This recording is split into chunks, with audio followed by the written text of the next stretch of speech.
বাংলাদেশের সরকার বাংলাদেশের চাহিদার কথা বলেছে, বাংলাদেশের স্বার্থের কথা বলেছে। আর নরেন্দ্র মোদী ফেসবুকে পোস্ট দিয়েছে যে আমি ডক্টর ইউনূসকে বাংলাদেশে অবস্থানরত হিন্দুদের নিরাপত্তার বিষয়ে আমার কনসার্ন জানিয়েছি। তো ডক্টর ইউনূস কি জানাতে পারতো না যে আপনার দেশে বসবাসরত মুসলমানদের নিরাপত্তা নিয়ে আমরা উদ্বিগ্ন? পারতো না? পারতো না। তো ওদের এক জাতির পাশে বসবাস করছে ফিলিস্তিন আর ফিলিস্তিনের গাজা, আর ওদের আর এক জাতির পাশে বসবাস করছে আমরা, বাংলাদেশ। এই জন্য আমার পুরাতন বক্তব্যগুলোতে দেখবেন আমি বলেছি, গত সরকারের সময় বলা আছে যে বাংলাদেশ হচ্ছে পৃথিবীর দ্বিতীয় গাজা।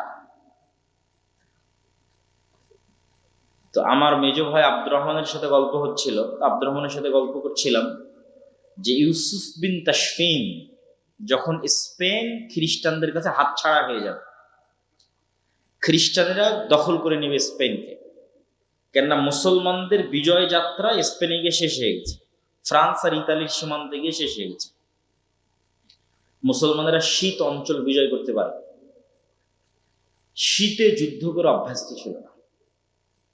আর ইউরোপ শীত অঞ্চল, তো স্পেনের যে অংশটুকু গরম, কর্ডোভা, গ্রানাডা, এগুলো গরম অঞ্চল, ঠিক সৌদি, কুয়েত, কাতার, বাহরাইন।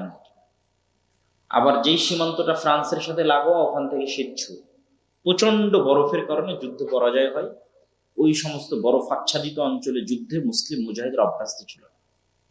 তো জাস্ট ইউরোপের পেটের মধ্যে একটা দেশ, তার নাম স্পেন, এটা হারাতোই মুসলমানের, ভৌগোলিকভাবে হারানোটা স্বাভাবিক। কিন্তু ইউসুফ বিন তাশফিনের মতো মহান মুজাহিদ আফ্রিকা থেকে স্পেনে গিয়ে স্পেনের হারানোটা আরো 300 বছর লেট করে দিয়েছে। তার বিজয় অভিযানের কারণে যে সময় হারানোর কথা ছিল সে সময় না হারিয়ে আরো 300 বছর পর হারিয়েছে। এইরকম একই ঘটনা কিন্তু ভারত উপমহাদেশেও ঘটেছে। যখন মুঘল সাম্রাজ্যের পতন হয়, এখনই ধ্বংস হয়ে যাবে, নিভে যাবে, তখন মুঘলেরা চিঠি লিখেছে আফগানদের কাছে যে আমরা তো শেষ হয়ে গেলাম, মারাঠারা আমাদের ধ্বংস করে দিল, আমাদের সেই শান শৌকত, জৌলুস, জেহাদি জাজবা কিছু নাই, তোমরা আসো একটু বাঁচাও। তখন আহমদ শাহ আবদালি আফগান থেকে এসেছিল মুঘলদেরকে বাঁচাতে, এবং আহমদ শাহ আবদালি মারাঠাদেরকে পরাজিত করে দিল্লি নতুন করে বিজয় করে মুঘলদের সাম্রাজ্য আরো 100-150 বছর বাড়িয়ে দিয়েছে। 1857-তে মুঘলদের ফাইনাল পতন হয়। তো বাংলাদেশের ভৌগোলিক অবস্থান এমন, আমি আমার মেজ ভাই আব্দুর রহমানের সাথে গল্প করছিলাম যে বাংলাদেশের মুসলমানেরা যদি তাদের ঈমান, আকীদা এবং আমলের উপর চর্চা না বাড়ায়, তাহলে একদিন এই ভূখণ্ড তারা হারাবেই। ভৌগোলিকভাবে এমন জায়গায় দাঁড়িয়ে আছে যে এটাকে গাজা হতেই হবে। হয়তো 24-এর ছাত্র আন্দোলন, ছাত্র গণ অভ্যুত্থান এবং বর্তমান সরকার, তাদের কারণে হয়তো হারানোটার 20 বছর পিছিয়ে গেছে, হয়তো আর 50 বছর পিছিয়ে গেছে, কিন্তু এরকম সুযোগ বারবার আসবে না। তাহলে এই সুযোগে কি করতে হবে? ঈমান, আমল, আকীদা, তাকওয়া, পরহেজগারিতা, আল্লাহ ভরসা, এগুলো চর্চা বাড়াতে হবে।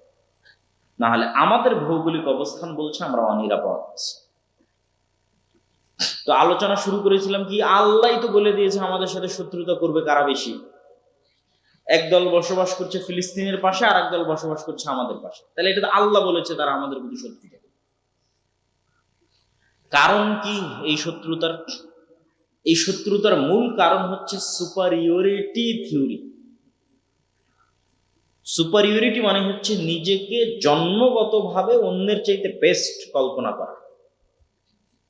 ইহুদিরা বাই বর্ন জন্মগতভাবে মনে করে যে তারা চোজেন বাই দ্য গড, আল্লাহ কর্তৃক বাছাইকৃত, আর তারা বাদে আর বাকি সবাই তাদের গোলাম। এই গোলামদেরকে হত্যা করা যেমন তাদের অধিকার, এই গোলামদের স্ত্রীদের ভোগ করা তাদের অধিকার। এই জন্য তারা ন্যূনতম কষ্ট বোধ করে না যে আমি 1000 মারলাম কি 1,00,000 মারলাম। এই ফিলিংস মুসলমান মারলেও তৈরি হবে না, হিন্দু মারলেও তৈরি হবে না, খ্রিস্টান মারলেও তৈরি হবে। কেননা তার ফিলিংসটা কি, যে আমি আল্লাহ কর্তৃক বাছাই করি। এই জন্য নতুন করে কেউ ইহুদি হতে পারবে না। আপনি বলবেন যে আজকে আমি ইহুদি ধর্ম গ্রহণ করবো না, বাই বর্ন, জন্মগত হতে হবে। তো তার ব্লাড, রক্তের দিক থেকে তারা বিশ্বাস করে যে তারা পৃথিবীর সর্বশ্রেষ্ঠ রক্তের অধিকারী বংশগতভাবে, তাদেরকে আল্লাহ বাছাই করেছে, অতএব পৃথিবীর বাকি সবাই গোলাম।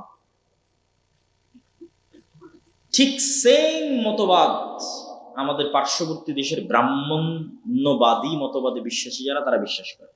সেটা কি? ব্রাহ্মণেরা ভগবানের মাথা থেকে তৈরি হয়েছে, অতএব আর ব্রাহ্মণবাদে আর বাকি যারা আছে তারা সব গোলাম। এমনকি একটা সময় ছিল ভারত উপমহাদেশে যে যারা শূদ্র, যারা ক্ষত্রিয়, যারা দাস, তাদের বাচ্চাদেরকে জবাই পর্যন্ত করা হতো বলিদান হিসেবে। ব্রাহ্মণের সন্তানকে কোনোদিন বলিদান দেওয়া হয় না, ব্রাহ্মণের সন্তানকে কোনোদিন জবাই করা হয় না, কিন্তু তাদের নিম্ন শ্রেণীর হিন্দু যারা আছে তাদের জবাই করা হয়েছে। আর বাংলাদেশের মানুষ এত বেশি মুসলমান হয়েছে কেন? এইটাই হচ্ছে সেটা কারণ।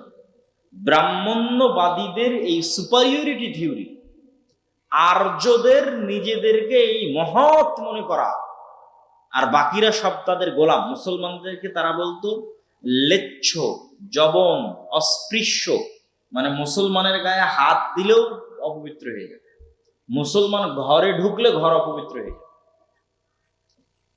শেখ মুজিবুর রহমানের আত্মজীবনীতে লেখা আছে যে সে একবার তার এক হিন্দু বন্ধুর বাড়িতে প্রবেশ করায় তার হিন্দু মা, বোন, খালা সব মিলে বাড়ি ধুয়ে পরিষ্কার করেছে। উনি নিজে লিখেছেন ওনার আত্মজীবনীতে। তাহলে সেম ইহুদিরা যেমন সুপারিয়রিটি থিওরিতে বিশ্বাস করে যে আমরা পৃথিবীর সর্বশ্রেষ্ঠ সন্তান, ব্রাহ্মণেরা বিশ্বাস করে যে আমরা ভগবানের মাথা থেকে তৈরি হয়েছি, বাকি সব আমাদের গোলাম। আর মুসলমানেরা তো আরো নিকৃষ্ট পশু, এদের কোনো গণনার মধ্যে, পশু প্রাণী হিসেবে গণনার মধ্যে পড়ে না, মানুষ হিসেবে গণনা তো বহু দূরের কথা, না ইহুদিদের কাছে না ব্রাহ্মণ্যবাদীদের কাছে। তাহলে বাংলাদেশের মুসলমানের এত মুসলমান হলো কেন? এত মুসলমান হওয়ার কারণ হচ্ছে বাংলাদেশের নিম্নবর্ণের হিন্দুরা যখন দেখলো, বেশিরভাগ নিম্নবর্ণের হিন্দুরা ইসলাম গ্রহণ করেছে, নিম্নবর্ণের হিন্দুরা যখন দেখলো যে এত সুন্দর একটা ধর্ম যেখানে কোনো জাতপাত নাই, একই মসজিদে সবাই সমানভাবে দাঁড়াচ্ছে, পায়ে পা মিলিয়ে সমানভাবে উজু করতেছে, কোনো ভেদাভেদ নাই, না রঙের, না জাতের, না পাতের, তাহলে এত জুলুমের মধ্যে কে থাকবে? লাথি মারো এই জুলুমের ধর্মকে, গ্রহণ করো সাম্যতার ধর্ম, সম্মানের ধর্ম, মর্যাদার ধর্ম ইসলাম। তখনই বাংলাদেশে মানুষ, হাজার হাজার মানুষ ইসলাম গ্রহণ করেছে। ইসলামের এই সাম্যতা, এই মর্যাদা, এই সম্মান, এই মানবতা দেখে আমাদের পিতৃপুরুষরা, আমাদের আদি পিতা। কিন্তু ব্রাহ্মণদের ওই স্বভাব কিন্তু পরিবর্তন হয়নি। আর আজকে যারা ক্ষমতায় আছে তারা সেই কট্টর ব্রাহ্মণ্যবাদী। সুতরাং বিশ্বাসগতভাবে তারা মুসলমানদেরকে শত্রু মনে করে, এবং এমন পর্যায়ে তারা এই শত্রুতাকে নিয়ে গেছে যে শত্রুতা করারও একটা লিমিট থাকতে হয়। তারা এই শত্রুতাটাকে এমন পর্যায়ে নিয়ে গেছে যে তারা ভারতের ইতিহাসকে পর্যন্ত অস্বীকার করতেছে। আজকের যুগে এসে ভারতের ইতিহাস কি?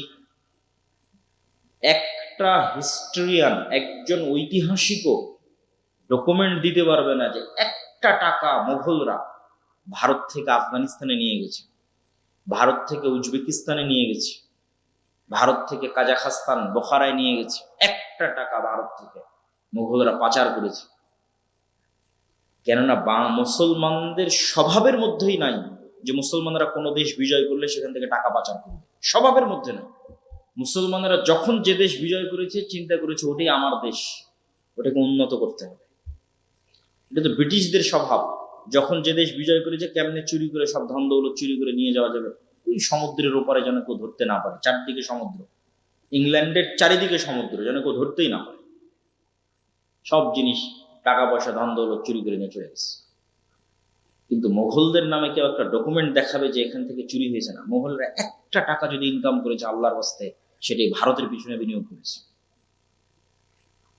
সেটা দিল্লির জামে মসজিদ হোক, সেটা ওই তাজমহল হোক, সেটা আর যেটাই হোক না কেন, লালকেল্লা হোক, যেটাই হোক, শালিমার বাগান হোক কাশ্মীরের, প্রত্যেকটা অর্থ তারা ভারতের পিছনে ব্যয় করেছে।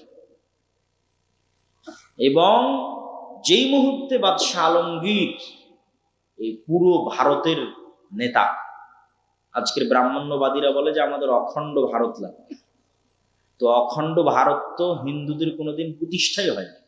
অখণ্ড ভারত প্রতিষ্ঠা যদি হয়ে থাকে মুসলমানদের হয়েছিল বাদশাহ আলমগীরের আমলে। বলেন আল্লাহু আকবার। তথা একদম কাবুল থেকে নিয়ে শুরু করে একদম আরাকান পর্যন্ত এই পুরো ভারত উপমহাদেশে, অখণ্ড ভারতে কার শাসন চলতেছে? মুসলমানদের শাসন, বাদশাহ আলমগীরের শাসন 50 বছর। তো অখণ্ড ভারত চাই, তো অখণ্ড ভারতটা আমাদের লাগবে, মুসলমানদের লাগবে, বাদশাহ আলমগীরের অখণ্ড ভারত।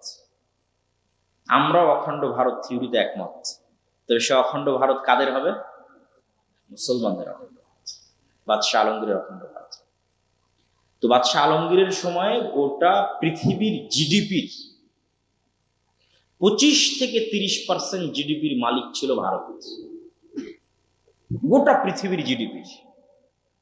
আর ব্রিটিশরা যখন চলে যায় তখন গোটা পৃথিবীর জিডিপির 5%-এরও মালিক ভারত। তাহলে বাদশাহ আলমগীর থেকে ব্রিটিশ, কোন সময় ভারত বেশি ধনী ছিল? বাদশাহ আলমগীরের সময় ভারত বেশি ধনী ছিল। গোটা ভারতে ন্যায় নিষ্ঠা প্রতিষ্ঠা ছিল। কোনো হিন্দুর উপর তার ধর্মের কারণে জুলুম করা হয়নি, কোনো হিন্দুর উপর তার ধর্মের কারণে তার মন্দিরে আঘাত করা হয়নি। যে ধর্মের কারণে, যেটা হিন্দুদের মন্দির ভাঙ্গো, এই কারণে একটা মন্দিরও ভাঙ্গা হয়নি। জোরপূর্বক কাউকে বলা হয়নি যে আসে ইসলাম গ্রহণ করো। ভারতের স্বর্ণযুগ ছিল বাদশাহ আলমগীরের যুগ। আর আজকে তারা বলতেছে যে বাদশাহ আলমগীর আমাদের শত্রু, আজকে তারা বলতেছে মোগলরা আমাদের শত্রু। তো মোগলরা যদি তোমাদের শত্রু হয়, বাদশাহ আলমগীর যদি তোমাদের শত্রু হয়, তাহলে ব্রিটিশরা তোমাদের বন্ধু। তাহলে তোমরা কিসের আজাদী আন্দোলন করেছো ভারতে? এত যে বলো 1947-এর স্বাধীনতা, যদি শত্রুই হয় মোগলরা, তাহলে স্বাধীনতা কার থেকে নিয়েছে? সম্মানিত উপস্থিতি, ইতিহাস কেমন ভাবে বিকৃত করা হয়েছে। বিদ্বেষ অন্তরের মধ্যে ঢুকতে ঢুকতে এই পর্যায়ে বিদ্বেষ গেছে, যখন আন্দোলন হচ্ছে বাদশাহ আলমগীরকে তার কবর থেকে তুলে, তার কবর মহারাষ্ট্র থেকে বের করে দিতে হবে, আওরঙ্গাবাদ থেকে বের করে দিতে হবে। অথচ সে এত মহান শাসক ছিল যে কোরআন লেখে সেটা বিক্রি করে এবং হাতে টুপি সেলাই করে সেটা বিক্রি করে নিজের সংসার চালাতেন। একদিনের জন্য 1 টাকাও ভারতের কোষাগার থেকে গ্রহণ করেনি বাদশাহ আলমগীর।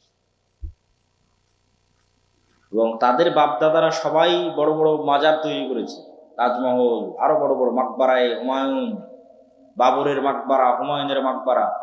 বাদশাহ আলমগীর ওসিয়ত লিখে গেছে যে আমার যেখানে কবর হবে সেখানে উপরে কোনো ছাদ থাকবে না, সম্পূর্ণ মাটি বরাবর কবর হবে, মানুষ যেন চিনতেই না পারে যে এটা বাদশাহ আলমগীরের কবর, উপরে কোনো ছাদ থাকবে না।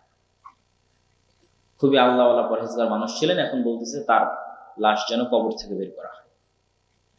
তো এই হলো পিছনের হিস্ট্রি এবং কারণ বিদ্বেষের। এবং বিদ্বেষটা অযৌক্তিক, এবং বিদ্বেষটা অগ্রহণযোগ্য, এবং বিদ্বেষটা মিথ্যার উপর প্রতিষ্ঠিত। আর এই বিদ্বেষ দিন দিন আরো বাড়ছে। কিন্তু এটাও আশ্চর্যের বিষয় নয়। আশ্চর্যের বিষয় হচ্ছে ভারত 47-এ প্রতিষ্ঠা হয়েছে সেকুলারিজমের উপর, বাংলাদেশ আর পাকিস্তান 47-এ প্রতিষ্ঠা হয়েছে ধর্মের উপর। আর ভারত প্রতিষ্ঠা হয়েছে সেকুলারিজমের উপর। আজ 70-75 বছর পরে সে ভারত ফিরে গেল ধর্মে, কট্টর ডানপন্থী হিন্দুত্ববাদীতে ফিরে গেল।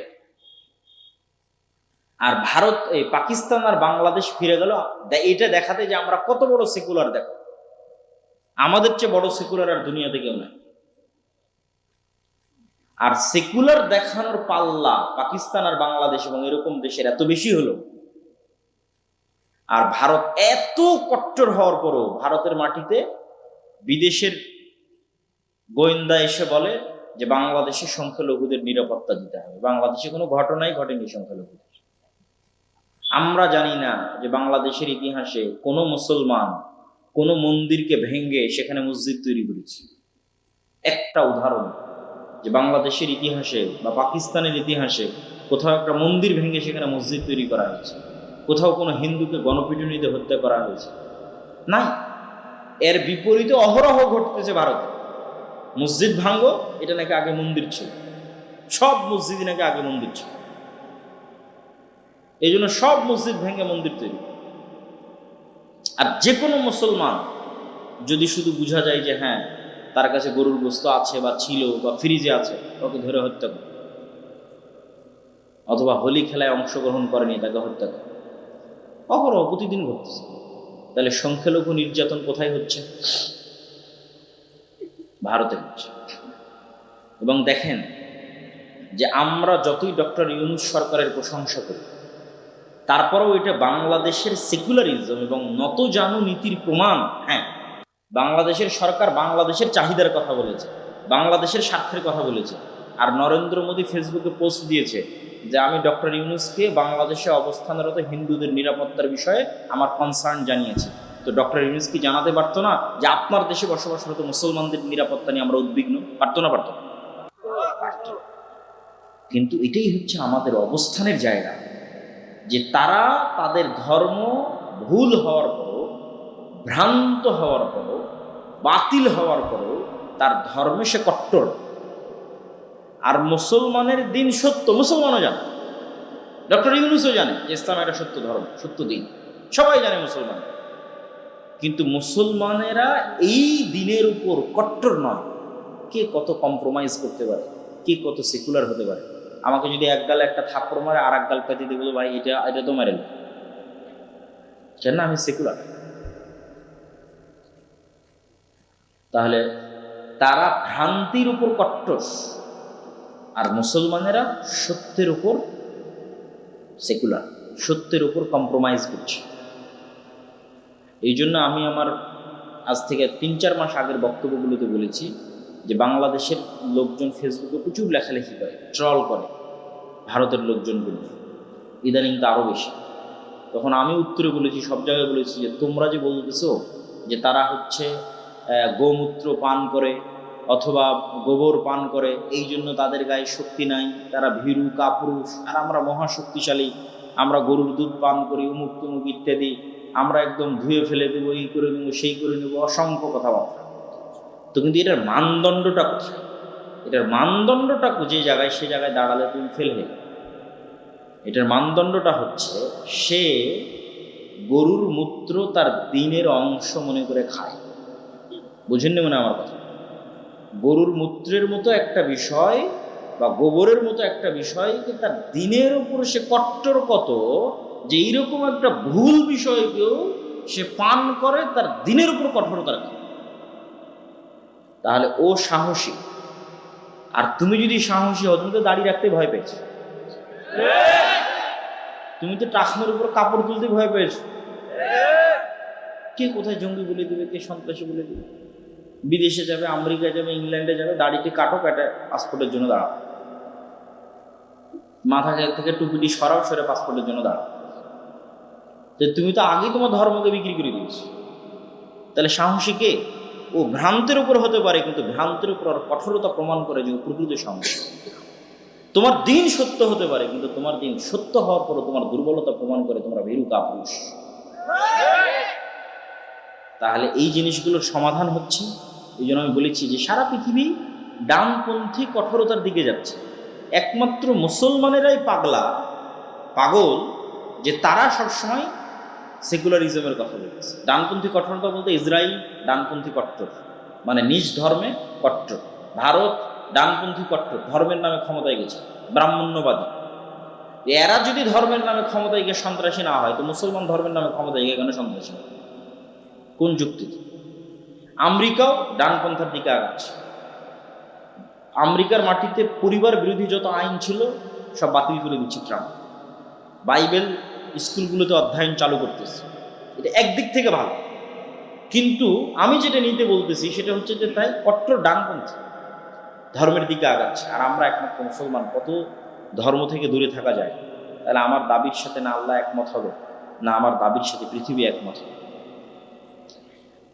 2 নম্বর যে বিষয় এখানে উল্লেখ করা আছে, ফিলিস্তিন। ফিলিস্তিনকে আমরা ফিলিস্তিন বলছি, কিন্তু কোরআন এবং হাদিসে সেটাকে বলা হয়েছে শাম, মানে সিরিয়া। আজকের ইসরায়েলও সিরিয়া, আজকের ফিলিস্তিনও সিরিয়া, আজকের লেবাননও সিরিয়া, আজকের জর্ডানও সিরিয়া, আজকের সিরিয়াও সিরিয়া। এই যে 1947-এ ব্রিটিশরা যেমন এই পাকিস্তান আর বাংলাদেশকে ভাগ করে হিন্দুদের জন্য একটা বড় দেশ তৈরি করে দিয়েছে, এই ব্রিটিশরাই ওই আরবের সিরিয়াকে ভাঙ্গে টুকরা টুকরা করে ওর মধ্যে ইসরায়েলদের জন্য দেশ তৈরি করে দিয়েছে 1 বছর আগে। আমাদের বিশাল অখণ্ড ভারত, মুসলমানদের অখণ্ড ভারতকে ভাঙ্গে হিন্দুত্ববাদীদের জন্য একটা ভারত তৈরি করে দিয়েছে 47-এ। আর মুসলমানদের বিশাল অখণ্ড মধ্যপ্রাচ্য আরব ভূখণ্ডকে ভেঙে 1948 ইহুদিদের জন্য তৈরি করে দিয়েছে ইসরায়েল। 1 বছরের ডিফারেন্স। সবগুলো শাম, সবগুলো সিরিয়া। এই জন্য প্রথমে মাথায় রাখতে হবে শাম, দ্বিতীয়ত মাথায় রাখতে হবে মসজিদে আকসা ও তার পার্শ্ববর্তী অঞ্চল। মসজিদে আকসা এবং তার পার্শ্ববর্তী অঞ্চলকে আল্লাহ কোরআনে 2 বার বলেছে বরকতময়, আর 2 বার বলেছে পবিত্র ভূমি। একবার আল্লাহ সুবহানাহু ওয়া তাআলা বলছে সুবহানাল্লাযী আসরা বিআবদিহি লাইলাম মিনাল মাসজিদিল হারামি ইলাল মাসজিদিল আকসা আল্লাযী বারাকনা হাওলা।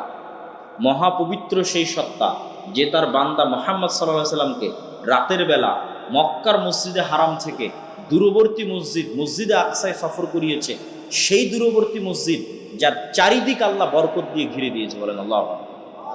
কোরআনের আয়াতের অনুবাদ আল্লাযী বারাকনা হাওলা, যে মসজিদ আকসার চারিদিক আমরা বরকত দিয়ে ঘিরে দিয়েছি। 2 নম্বর আয়াত ওয়া নাজ্জাইনাহু ওয়া লূতান ইলাল আরজিল্লাতী বারাকনা ফিহা লিল আলামিন।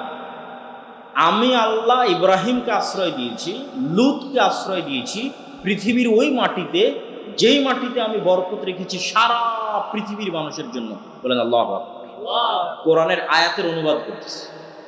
আল্লাহ বলছেন আমি ইব্রাহিমকে আশ্রয় দিয়েছি আর লূতকে আশ্রয় দিয়েছি ওই মাটিতে। ইব্রাহিমকে কিভাবে? ইরাক থেকে যখন তার বাপ বের করে দিলেন তখন। লূতকে কিভাবে? লূতের সম্প্রদায়ের শহর আল্লাহ উল্টিয়ে দিয়ে যখন ধ্বংস করে দিলেন তখন লূত আলাইহিস সালাম সহ ঈমানদাররা পালিয়ে যেখানে আশ্রয় নিয়েছিল।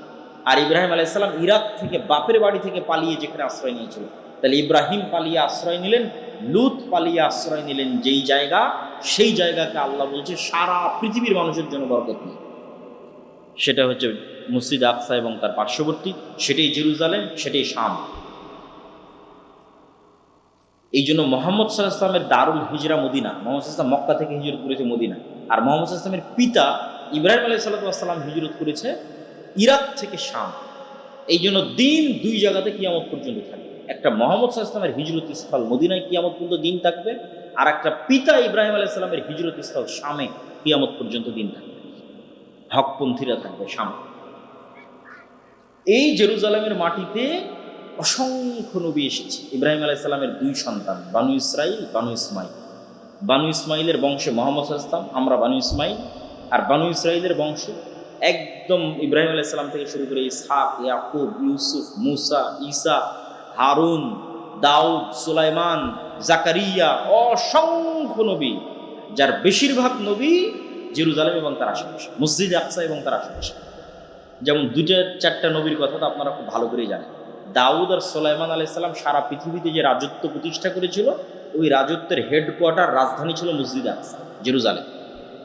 আর আরেকটা খুব ভালো করেই জানেন যে মারিয়াম আলাইহিস সালামের মা, ওয়াইজ ক্বালাত ইমরাতু ইমরান রাব্বি ইন্নী নাযারতু লাকা মা ফি বাতনি মুহাররান ফাতাকাব্বাল মিন্নি। আল্লাহ আমার পেটে সন্তান, ইমরানের স্ত্রী বলছে, সন্তানকে তোমার রাস্তায় ওয়াকফ করে দিয়েছে। ফালাম্মা ওয়াদাআতহা ক্বালাত রাব্বি ইন্নী ওয়াদাতুহা উনসা ওয়াল্লাহু আ'লামু বিমা ওয়াদাআত। যখন সন্তান প্রসব হলো বলছে আল্লাহ তো মেয়ে সন্তান হয়েছে। আল্লাহ বলছে আরে আমি তো আগে থেকেই জানি মেয়ে সন্তান হবে। ওয়ালাইসা যাকারু কাল উনসা, সব মেয়ে সব ছেলের মতো নয়, সব ছেলে সব মেয়ের মতো নয়। সে মেয়ের নাম মারিয়াম। তিনি যেই মসজিদের খেদমত করতেন সেই মসজিদের নাম মসজিদ আকসা। যেই মসজিদের মেহরাবের বর্ণনা আল্লাহ বলছে যে কুল্লামা দাখালা আলাইহা জাকারিয়াল মিহরাব ওয়াজাদা ইনদাহা রিজকা। যখনই জাকারিয়া মেহরাবে প্রবেশ করতো মারিয়ামের দেখতো অসময়ের ফল। ক্বালা ইয়া মারিয়াম আন্না লাকা হাযা ক্বালাত হিয়া মিন ইনদিল্লাহ। জাকারিয়া বলে মারিয়াম এই অসময়ের ফল কোথায় থেকে আসে? মারিয়াম বলে আল্লাহর পক্ষ থেকে আসে। ইন্নাল্লাহ ইয়ারযুকু মান ইয়াশা বিগাইরি হিসাব। আল্লাহ যাকে ইচ্ছা তাকে বেহিসাব রিজিক দান করতে পারে। তাহলে 1 নাম্বার কি ধারাবাহিকভাবে যে মারিয়াম এই মসজিদের খাদেম। 2 নাম্বার কি আজকের পৃথিবীতে যেই ধর্মের অনুসারী সবচেয়ে বেশি, কাগজে কলমে, বাস্তবে না, বাস্তবে একজনও খ্রিস্টান, কাগজে কলমে নামকাও আসতে খ্রিস্টানের সংখ্যা বর্তমান পৃথিবীতে সবচেয়ে বেশি, মুসলমানদের চেয়ে বেশি। তাহলে খ্রিস্টান ধর্মের যিনি নবী ঈসা আলাইহিস সালাম তথা মারিয়ামের সন্তান, তার জন্মই জেরুজালেম। মসজিদ আকসা থেকে দূরবর্তী অঞ্চলে উনি তার সন্তানকে প্রসব দিয়ে যখন সন্তানকে কোলে নিয়ে লোকালয়ে ফিরে আসছেন, আল্লাহ কোরআনে বলছে মা কানা আবুকে ইমরা সাউইন ওয়া মা কানাত উম্মুকে বাগিয়া। মারিয়াম তোমার বাপ তো খারাপ মানুষ ছিল না, তোমার মা তো ব্যভিচারী ছিল না, তুমি তো অবিবাহিতা, মেয়ে সন্তান কোথায় থেকে আসলো? ফাশারাত ইলাই, মারিয়াম বাচ্চার দিকে ইশারা করে বলছে, আল্লাহ শিখিয়ে দিয়েছে কথা বলবা না, মুখ বন্ধ রাখবা, ইশারা করবা বাচ্চার দিকে। বাচ্চার দিকে ইশারা করছে, তখন ওরা বলছে কাইফানা তাকাল্লামু মান কানা ফিল মাহদি সাবিয়্যা, তুমি কি মজাক করো নাকি? ওই বাচ্চার সাথে কিভাবে কথা বলবো, যে বাচ্চা এখন মায়ের কোলে আছে, দুধ পান করতেছে, এই বাচ্চা তো কথা বলতে পারবে না। তখন ঈসা আলাইহিস সালাম মায়ের কোল থেকে বলে উঠছে, ইন্নী আব্দুল্লাহ আতানিয়াল কিতাব ওয়া জাআলানি নাবিয়্যা, আমি আল্লাহর বান্দা, আল্লাহ আওসানি বিস সালাতি ওয়াজ যাকাতি মা দুমতু হাইয়া, আর আল্লাহ আমাকে আদেশ দিয়েছে যতদিন বেঁচে থাকবো ততদিন যেন সালাত আর যাকাত বাদ না যায়। আল্লাহু আকবার। মায়ের কোলে ছোট্ট বাচ্চা কথা বলতেছে, তখন বলতেছে সালাত যাকাত বাদ দেওয়া যাবে। প্রথম কথার মধ্যেই আছে যে আল্লাহ আমাকে আদেশ দিয়েছে যে সালাত আর যাকাত যেন বাদ না যায়। তাহলে এই জেরুজালেমের সাথে নবীদের ইতিহাস জড়িত। এবং এখানে আরেকটা সূক্ষ্ম জিনিস আপনাদের মনে রাখতে হবে, ইউরোপ এবং আমেরিকার মানুষেরা চামড়ার অহংকার করে, যে আমাদের চামড়া সাদা চামড়া, আফ্রিকান নিগ্রোরা তো একদম কালো, এই জন্য ওদেরকে গোলাম বানিয়ে রাখে, আর এশিয়ারা যেহেতু শ্যামা সাদা অথবা শ্যামা মেটে, এদেরকেও একটু ডিসকোয়ালিফাই মানে ভিন্ন দৃষ্টি দেয়। এই রেসিজমটা আগে অনেক বেশি ছিল, এখন একটু কমেছে, কিন্তু অন্তরের মধ্যে আছে। তো এই জায়গায় দুটো সূক্ষ্ম জিনিস মনে রাখতে হবে। এক, তাদের চামড়া সাদা হলেও, ইউরোপ আমেরিকার মানুষের চামড়া সাদা হলেও, তারা যেই নবীকে নবী হিসেবে মানে ওই নবী ইব্রাহিমের সন্তান, এবং তার গায়ের চামড়া তাদের মতো নয়, কেননা তিনি এশিয়ান। তার গায়ের চামড়া মোহাম্মদ সাল্লাল্লাহু আলাইহি ওয়াসাল্লামের মতো, তার গায়ের চামড়া আমাদের মতো। এক নাম্বার মনে রাখার বিষয়। দুই নাম্বার মনে রাখার বিষয় কি, আজকের ইহুদিরা যদি বলে যে হ্যাঁ আমরা ভাই বোন, ইসহাক, ইয়াকুব, ইউসুফ, তাদের 12 ভাই, তাদের সন্তান, তো ওদেরও গায়ের চামড়া সাদা হবে, ইউরোপিয়ান আমেরিকানদের গায়ের চামড়ার মতো হবে না। যদি ভাই বোন ওদের সন্তান, তাদের গায়ের চামড়া হবে মুসলমানদের মতো, কেননা এশিয়ানদের মতো, আরবদের মতো, ইউরোপিয়ান আমেরিকানদের মতো। সুতরাং তাদের এই দাবির মধ্যে অবশ্যই কোনো ধোঁকা বা সঠতা আছে। সম্মানিত উপস্থিতি, কি বলছিলাম? ফিলিস্তিন ইস্যু। ফিলিস্তিন ইস্যুতে আগে আমাদের জানতে হবে এই জায়গার গুরুত্বটা কত, এই জায়গার মহত্বটা কত। তাহলে আমরা এই আয়াত, এই ইতিহাস, এগুলোতে বোঝা গেল যে এটা কত মহৎ এবং মহান জায়গা। এবং বর্তমান পৃথিবীর তাহলে তিনটা ধর্মের পবিত্র স্থান হলো এই জায়গাটা। মুসলমানদেরও পবিত্র স্থান, খ্রিস্টানদেরও পবিত্র স্থান, ইহুদিদেরও পবিত্র স্থান। এবং এই জন্য ওমর রাদিয়াল্লাহু তাআলা আনহু যখন জেরুজালেম বিজয় করে, না খ্রিস্টানদের জায়গায় নামাজ পড়েছে, না ইহুদিদের জায়গায় নামাজ পড়েছে। উনিও খুব বুদ্ধিমান ছিলেন, চৌকস ছিলেন। তো এই মহান জায়গা আমাদের হাতছাড়া হয়ে গেল। আমাদের বাপদাদারা যখন হজের সফরে যেত, মক্কা তো নামাজ পড়তো, মদিনাতেও নামাজ পড়তো, মসজিদে আকসা তো নামাজ পড়তো। আর আমরা 70-80 বছর থেকে কোনো মুসলমান, বাইরের কোনো মুসলমান মসজিদে আকসা নামাজ পড়তে যেতে পাই। তাহলে মসজিদে আকসার নামাজ থেকে আল্লাহ আমাদের বঞ্চিত রেখেছে, এটা আমাদের জন্য আযাব। লা তুসাদ্দুর রিহাল ইল্লা সালাসা, পৃথিবীর একমাত্র 3টে জায়গায় ইবাদতের জন্য যাওয়া নেকির কাজ। আর পৃথিবীর কোনো জায়গায় ইবাদতের উদ্দেশ্যে গেলে গুনাহ হবে। ধরেন কেউ যদি মনে করে যে আমি আল্লাহর নবীর কবর জিয়ারত করতে বাংলাদেশ থেকে মদিনা যাব, গুনাহগার হবে। বুঝেন? কিন্তু আপনি এখান থেকে পাসপোর্ট করলেন, ভিসা করলেন, আপনার নিয়ত আল্লাহর নবীর কবর জিয়ারত করব, গুনাহগার। এই নিয়তে যে আল্লাহর নবীর কবর জিয়ারত করলে আমি বেশি কোনো নেকি পেতে পারি। নিয়ত কি হতে হবে? 3টে জায়গায় ইবাদতের জন্য যাওয়া যায়। 1, মক্কার মসজিদে হারাম। 2, মদিনার মসজিদে নববী। মসজিদ নববীতে চলে এসেছি, তাই এখানে আল্লাহর নবীর কবর আছে, তাই একটু জিয়ারতটা করে নিই, এটাতে সমস্যা। কিন্তু নিয়ত মসজিদে নববী। আর আরেকটা জায়গা, সেটা মসজিদে আকসা, যেখানে ইবাদত করার উদ্দেশ্যে সফর করলে নিকি, যেখানে সালাত আদায়ের উদ্দেশ্যে সফর করলে নিকি। কিন্তু আমরা কিন্তু সেই সালাতের নিকি থেকে বঞ্চিত, আল্লাহ বঞ্চিত করে দিয়েছি। তাহলে এই সম্মান আল্লাহ আমাদের পূর্ববর্তীদের দিয়েছে। কেন দিয়েছে?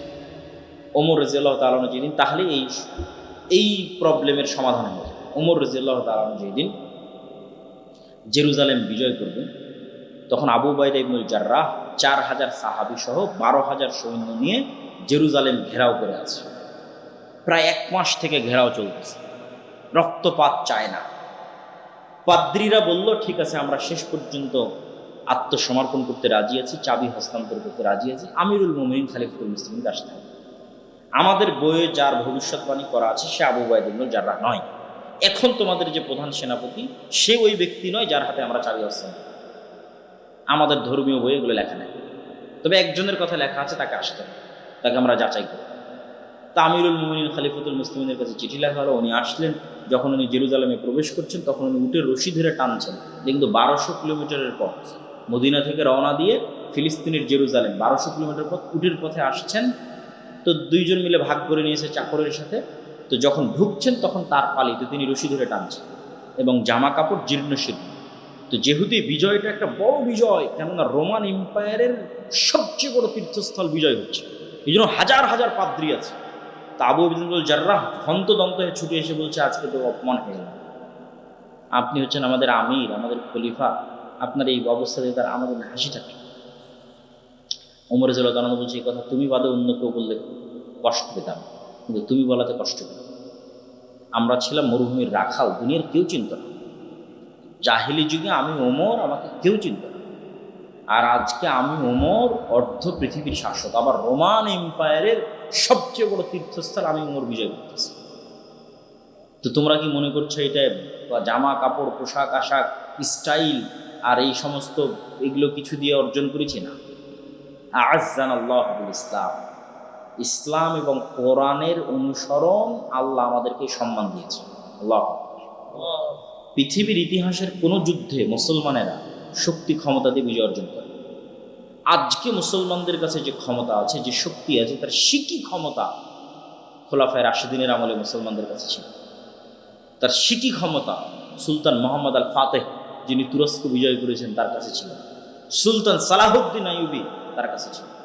সিকি ক্ষমতা ছিল না। আজকের মুসলমানদের যে ক্ষমতা আছে, আজকের পাকিস্তানের যে ক্ষমতা আছে, বাংলাদেশের যে ক্ষমতা আছে, সৌদি আরব, তুরস্ক, মালয়েশিয়ার যে ক্ষমতা আছে, এর একটা দেশের যে ক্ষমতা, তার সিকি ক্ষমতা খোলাফায়ে রাশিদিনের আমলে ছিল। তাহলে প্রত্যেকটা যুদ্ধে মুসলমানের সংখ্যা কম,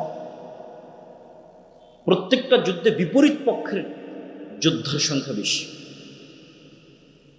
খালিদ বিন ওয়ালিদ মুতার যুদ্ধে কয়েক লক্ষ রোমান এম্পায়ারের বিরুদ্ধে যুদ্ধ করেছে, মাত্র কয়েক হাজার সৈন্য। তাহলে মুসলমানরা ক্ষমতা দিয়ে বিজয় অর্জন করে। মুসলমানেরা বিজয় অর্জন করেছে তাকওয়া, পরহেজগারিতা, আল্লাহ ভরসা। আজকে মুসলমানদের কাছে ক্ষমতা আছে, কিন্তু আসল জিনিসটাই নাই।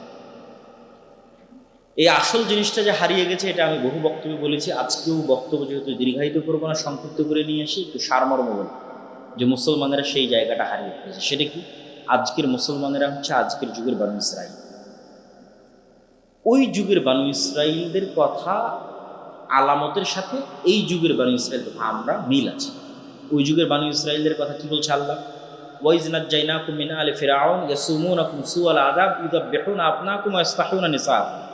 স্মরণ করো সেই দিনের কথা, যেই দিন ফেরাউন তোমাদের ছেলে সন্তানদের জবাই করতো, মেয়ে সন্তানদের বাঁচিয়ে দিত। তাহলে এটা 4000 বছর আগে ফেরাউন বানু ইসরাইলদের সাথে। আজ 4000 বছর পরে আজকের যুগের ফেরাউন এর চেয়ে জঘন্য কাজ করতেছে, ছেলেকেও মারতেছে, মেয়েকেও মারতেছে। গত 1.5 বছরে 50,000 হত্যা করেছে। তাহলে একটা মিল, যে ওই যুগে বানু ইসরাইলদের যা লেভেল ছিল, আজকের যুগে আমাদের তাই লেভেল। ওই যুগের ফেরাউন, এই যুগের ফেরাউন। 2 নম্বর মিল হচ্ছে চরিত্রে। ওই যুগের বানু ইসরাইলের চরিত্রের মিলটা দেখেন। ওই যুগের বানু ইসরাইলেরা চোখের সামনে দেখলো, আল্লাহ বলছে ওয়াইজ ফারাকনা বিকুমুল বাহরা, আমি যখন সমুদ্রকে বিদীর্ণ করে দিলাম আর মুসার বানু ইসরাইলদের জন্য রাস্তা তৈরি করে দিলাম। একটা না, 12টা রাস্তা, 5 5 10, তার সাথে 2, 12টা রাস্তা তৈরি করে দিলাম। তো ফেরাউনকে চোখের সামনে ডুবতে দেখার পরও বানু ইসরাইলেরা মুসা আলাইহিস সালামকে বলছে, লান নুমিনা লাকা হাত্তা নারাল্লাহ জাহরা, মুসা, তোমার উপর ঈমান আনয়ন করবো না যতদিন না তোমার আল্লাহকে সচক্ষে না দেখছে। বলে নাউজুবিল্লাহ। আরে তোরা তো এখনই দেখলি তোদের সামনে ফেরাউন ডুবে মরলো। কোন ফেরাউন? যে ফেরাউন তোদের ছেলে সন্তানদের জবাই করতো, সে ডুবে মরলো। তাহলে তোরা কোন লজ্জায় বলি যে আল্লাহকে না দেখলে ঈমান আনয়ন করবো? 2, যেহেতু লোহিত সাগর পার হওয়ার পর এই অঞ্চলটা হচ্ছে মরুভূমি, তো পানির কোনো ব্যবস্থা নাই, সাগরের পানি লবণাক্ত। তখন বানু ইসরাইলরা মুসা আলাইহিস সালামকে বলছে, ওয়াইজ ইসতাসকা মুসা লিকাওমিহি ফাকুলনা দরিব বিআসাকাল হাজার ফানফাজারাত মিনহু ইসনাতা আশারাতা আইন। মুসা, পানির ব্যবস্থা করে। আল্লাহ তো ফেরাউনকে ডুবিয়ে দিল, খাবার নাই, পানি নাই, পানির ব্যবস্থা করে। মুসা আলাইহিস সালামকে আল্লাহ বলছে, মুসা, তোমার হাতের লাঠি পাথরে আঘাত। মুসা আলাইহিস সালাম লাঠি পাথরে আঘাত করলো, মরুভূমিতে পাথর ফেটে পানি বের হতে লাগলো। আল্লাহ। এবং আল্লাহ বলছে তাও একটা দুটো নয়, 12টা ঝর্ণা তৈরি হলো। 12টা ঝর্ণা। রাস্তা পার হওয়ার সময় যেমন 12টা রাস্তা তৈরি হয়েছিল সমুদ্র পার হওয়ার সময়, এখন ঝর্ণা তৈরি হওয়ার সময় 12টা তৈরি। খাবার কই? আল্লাহ বলল ঠিক আছে, আমি জান্নাত থেকে খাবার পাঠাচ্ছি। মরুভূমিতে তো খাবার হবে না, এখানে লোহিত সাগর, ওই পারে তো ফেরাউন আর তার ফেরাউন মারা গেছে, কিন্তু ফেরাউনের সৈন্যবাহিনী মিশরে আছেই, আর এখানে মরুভূমি, তাহলে খাবার কোত্থেকে আসবে? জান্নাত। খাবারের নাম কি? মান্না সালোয়া। সব মুফাসসিরিনে কেরাম মান্না সালোয়ার ব্যাখ্যা দিতে গিয়ে লিখেছে, আজকের পৃথিবীর যেটা সবচেয়ে দামি মাশরুম, তার সাথে পাখির গোস্ত। তো আমি রিসার্চ করে দেখলাম যে আজকের পৃথিবীর যেটা সবচেয়ে দামি মাশরুম, যেটার কথা কোরআনে বলা আছে মান্না সালোয়া, সেই মাশরুমের বর্তমান বাংলাদেশি টাকায় 1 কেজি মাশরুমের দাম 4 থেকে 5 লক্ষ টাকা। তাহলে যেই মাশরুমের 1 কেজির দাম 4 থেকে 5 লক্ষ টাকা, ওটা জান্নাত থেকে আসতো, তার সাথে পাখির গোস্ত আসতো। এইটা ভক্ষণ করতো তারা, আর পাথর থেকে ঝর্ণা বের। এরপরও বানু ইসরাইল মুসা আলাইহিস সালামকে বলছেন যে লান নাসবিরা আলা তুআমিন ওয়াহিদ ফাদউ লানা রাব্বাক, এক খাবার আমাদের ভালো লাগে না, তোমার আল্লাহকে বলো এই মরুভূমির মধ্যে থেকে পেঁয়াজ, ডাল, আদা, রসুন বের করে। তো এই যে বানু ইসরাইলের এই স্বভাব, তখন মুসা আলাইহিস সালাম বললো যে ঠিক আছে, তুমি যদি আদা, ডাল, চাল, রসুন চাও, তাহলে এই মরুভূমি পার হলেই সুজলা সুফলা শস্য শ্যামলা বাংলাদেশের মতো একটা ভূমি আছে, তার নাম ফিলিস্তিন, প্রচুর জাইতুন আবাদ হয়, যুদ্ধ করে বিজয় করে। দেখেন এই বানু ইসরাইল বলছে, যেই বানু ইসরাইল চোখের সামনে ফেরাউনকে ডুবতে দেখলো, যেই বানু ইসরাইল দেখছে চোখের সামনে মরুভূমিতে পাথর ফেটে ঝর্ণা বেরোচ্ছে, যেই বানু ইসরাইল দেখছে প্রতিদিন জান্নাত থেকে খাবার আসতেছে, সেই বানু ইসরাইল বললো ইজহাব আনতা ওয়া রাব্বুকা ফাকাতিলা, মুসা তুমি আর তোমার আল্লাহ গিয়ে যুদ্ধ করো, আমরা যুদ্ধ করতে পারবো না। বলেন নাউজুবিল্লাহ। আচ্ছা, আপনারা কি জানেন যে এই বানু ইসরাইলের জন্য 12টা ঝর্ণা কেন তৈরি হয়েছিল? 12টা রাস্তা কেন তৈরি হয়েছিল? এরা ইউসুফ আলাইহিস সালামের 12 ভাইয়ের বংশধর, এরা ইয়াকুব আলাইহিস সালামের 12 সন্তানের বংশধর, এরা নবীদের সন্তান, এরা ইব্রাহিমের সন্তান, ইসহাকের সন্তান, ইয়াকুবের সন্তান, ইউসুফের ভাই। ইউসুফ আলাইহিস সালামের মৃত্যুর 300 বছর পর মুসা আলাইহিস সালাম এসেছে। সব রক্ত, সেম রক্ত, ইব্রাহিম আলাইহিস সালামের রক্ত, ইসহাক আলাইহিস সালামের রক্ত, ইয়াকুব আলাইহিস সালামের রক্ত। তাহলে নবীর সন্তানেরা বলতেছে যে আল্লাহকে যতক্ষণ দেখবো না ততক্ষণ ঈমান আনয়ন করবো না। নবীর সন্তানেরা বলতেছে তুমি আর তোমার আল্লাহকে যুদ্ধ করো। তাহলে কিভাবে নবীর সন্তানেরা এতটা সংকীর্ণ মনা হয়ে গেল, এতটা ধোঁকাবাজ, এতটা মুনাফিক, এতটা সততাপূর্ণ হয়ে গেল কেমন? তো আমি যে বলেছি যে আজকের যুগের মুসলমানেরা বানু ইসরাইল, তার জন্য আমি 2টা দলিল দিয়েছি। এক, আল্লাহ বানু ইসরাইলের এত লম্বা ঘটনা কোরআনে কেন বলল? কোরআনে একটা কথাও ফেলে দেওয়ার না। তাহলে এই যে এতগুলো আয়াত পড়লাম, সব কোরআনের আয়াত, পড়লাম আর অনুবাদ করলাম, পড়লাম আর অনুবাদ করলাম। তাহলে বানু ইসরাইলের এত ঘটনা, সূরা বাকারার অর্ধেক বানু ইসরাইলের ঘটনা। তার মানে মুসলমানেরাও একদিন বানু ইসরাইল হয়ে যাবে, তাই এই ঘটনা পড়ে যেন শিখে। এটা রাসূল সাল্লাল্লাহু আলাইহি ওয়াসাল্লাম বলে গেছে। আর মুসলমানরা যে বানু ইসরাইল হয়ে গেছে, এটা আমি ইউরোপে গিয়ে দেখেছি, আমেরিকায় গিয়ে, ইউরোপ, ইংল্যান্ডে গিয়ে দেখেছি, ফ্রান্স, ইতালিতে গিয়ে দেখেছি। মুসলমানদের জন্ম নিবন্ধন থেকে, পাসপোর্ট থেকে, ওই শহরে প্রবেশ থেকে, ওদের কাছে এই কি বলার নাম বেনিফিট নেওয়া থেকে, ওদের কাছে বাড়ি নেওয়া থেকে, প্রত্যেকটা ধাপ মিথ্যার উপর। মুসলমান কিন্তু সবকিছু মিথ্যার উপর,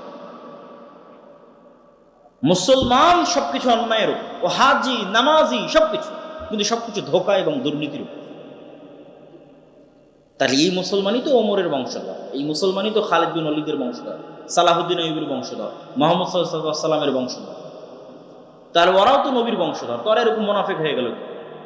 ওরা যে বানু ইসরাইল হয়ে গেছে, আরও বানু ইসরাইল হয়ে গেছে। এই গত নির্বাচনে রূপগঞ্জে অসংখ্য মানুষ আমি সচক্ষে দেখেছি, উভয় প্রার্থীর কাছ থেকে টাকা নিয়ে বলেছে যে তোমাকে ভোট দিই, মানে 2 জনের থেকে টাকা নিয়ে বলেছে 2 জনকে ভোট দিই। তাহলে মৃত্যু, অথচ সবাই নামাজি, হাজি। এই গত 16 বছরে এরকম জালসার বৈঠকের প্রধান অতিথি, বিশেষ অতিথি হয়েছে, অথবা মসজিদ মাদ্রাসা কমিটির দায়িত্বের মধ্যে আছে, এরকম যদি ভাগ করি, তাহলে ডিসি, এসি, ওসপি, এসিল্যান্ড, মন্ত্রী, মিনিস্টার, এমপি, এর 80 ভাগের বেশি আছে জালসা কমিটিতে, 80 ভাগের বেশি আছে মসজিদ মাদ্রাসা সভাপতি। আর যদি ওমরার লিস্ট করি তো 60% বেশি হবে যেগুলো ওমরা করে এসেছে।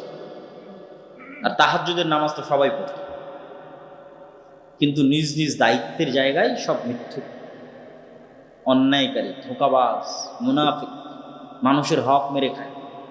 তাহলে এরা বানু ইসরাইল না? বানু ইসরাইল বাহ্যিকভাবে দেখায় যে আমরা আল্লাহকে অনেক ভয় করি, মুখে দাঁড়িয়ে আছে, মাথায় টুপি আছে, কিন্তু সৎ নয়, মিথ্যু। এবং এটা শুধু তাদের ক্ষেত্রে নয়, আম জনসাধারণের ক্ষেত্রে দেখেন, যে আম জনসাধারণ তার বোনকে বাপের সম্পত্তিতে ভাগ দিবে, ভাগ দিতে গিয়ে ন্যায় করে না। হয় ভাগ বুঝিয়েই দেয়নি, অথবা বুঝে দেওয়ার ক্ষেত্রে যেটা জমি ভালো, যেটা উঁচু, যেটা দামি, ওটা নিজে নিয়েছে, যেটা পানিতে ডুবে আছে, নদীতে আছে, চরে আছে, ওটা বোন কিনেছে। তাহলে সে নামাজি, হাজি, ওমরাকারী, কিন্তু তার চরিত্র দেখেন বানু ইসরাইলের মতো মিথ্যুক, মুনাফিক, ধোঁকাবাজ, দুর্নীতিবাজ। সে হাজি, নামাজি, ওমরাকারী, কিন্তু মেয়েকে যখন বিয়ে দিতে যাচ্ছে তখন ঠিকই ডিমান্ড নিচ্ছে, তখন ঠিকই যৌতুক দাবি করে বসতেছে। তাহলে এই যে আপনি যৌতুক দাবি করতেছেন মেয়ের পরিবারের কাছে, এটা হচ্ছে আপনি জেনে শুনে মেয়ে এবং মেয়ের পরিবারের উপর জুলুম করতেছেন, অন্যায় করতেছেন, তথা আপনি মিথ্যা, ধোঁকা এবং অন্যায়ের উপর প্রতিষ্ঠিত আছেন। এখন কারণ উত্তর কি, যে ওরা নবীর সন্তান হয়ে এরকম হয়ে গেল, আর আমরাও উম্মতে মুহাম্মাদি এরকম হয়ে গেলাম, দুইজনই আমরা বানু ইসরাইলদের মতো হয়ে গেলাম, ওরাও নবীর সন্তান, আমরাও সম্মানিত। ঘটনা হচ্ছে ইউসুফ আলাইহিসসালামের মৃত্যুর পর যখন ফেরাউনরা ক্ষমতা নিল, তখন যেহেতু ইউসুফ আলাইহিসসালামও আগের সরকারের ক্ষমতার জোট সঙ্গী ছিল, মন্ত্রী ছিল, ইউসুফ আলাইহিসসালামের ভাইয়েরাও বড় বড় মন্ত্রী, মিনিস্টার, বিভিন্ন পদে ছিল। তখন পরের ফেরাউন যখন ক্ষমতায় আসলো, এরা বললো আগের সরকারের রাজারা যেমন আমার শত্রু, আগের সরকারকে যারা সাপোর্ট দিয়েছে এরাও আমাদের শত্রু, এদেরকে ধরার মা। তো এইটা বাড়লো আরো কেন? যে কোনো পাদ্রী, যে কোনো জ্যোতিষী, যে কোনো জাদুকর, ওই সময় জাদুরও খুব চর্চা ছিল, এসে বলতো ফেরাউন তোমার ক্ষমতা যদি ধ্বংস হয়, এই বানু ইসরায়েলদের হাতে ধ্বংস হয়ে যায়। তখন মাথা আরও গরম হয়ে যে 300 বছরের জুলুমের স্টিং রোলার চললো বানু ইসরায়েলদের। তো গোলামিতে বানু ইসরায়েলদের স্বভাব নষ্ট হয়। গোলামিতে যে স্বভাব নষ্ট হয় তার প্র্যাকটিক্যাল উদাহরণ, ধরেন আমি মনিব, আমার দুটো গোলাম আছে, আমি এই একটা রুটি ওই গোলামরা 2-3 দিন থেকে না খেয়েছে দিয়ে দিই, তোরা মারামারি করে নিয়ে লেগা, তখন ওরা একটা রুটি নিয়ে মারামারি লেগে যাবে। একটা রুটির জন্য মিথ্যা বলবে, একটা রুটির জন্য ধোঁকা দিবে, একটা রুটির জন্য দুর্নীতি করবে, একটা রুটির জন্য মারবে। তাহলে গোলামের নেচার তৈরি হচ্ছে যে গোলাম খাবার নিয়ে কাড়াকাড়ি করে, এবং খাবার নিয়ে কাড়াকাড়ি করতে গিয়ে মিথ্যা বলে, টাকা নিয়ে কাড়াকাড়ি করে, টাকা নিয়ে কাড়াকাড়ি করতে গিয়ে মিথ্যা বলে, দুর্নীতি করে একটা টাকার জন্য। এটা গোলামের নেচার। তো এরকম পালিয়ে লুকিয়ে এরকম চুরি, চামারি, দুর্নীতি, ধোঁকা করতে বাধ্য হয়ে গেছে 300 বছর। এই জন্য মুসা আলাইহিসসালামকে আল্লাহর বানু ইসরায়েলদের সাথে মানুষ করে। আল্লাহ জানতেন মুসাকেও যদি বানু ইসরায়েলদের সাথে রাখি, ইও তো গোলামের মতো পালিয়ে বেড়াবে, তাহলে সেও যদি গোলামের মতো পালিয়ে বেড়াতে, এরও তো স্বভাব চরিত্র নষ্ট হয়ে যাবে। ও মিথ্যা বলা শিখবে, দুর্নীতি করা শিখবে, তো নেতা হতে পারবে না, নবী হতে পারবে।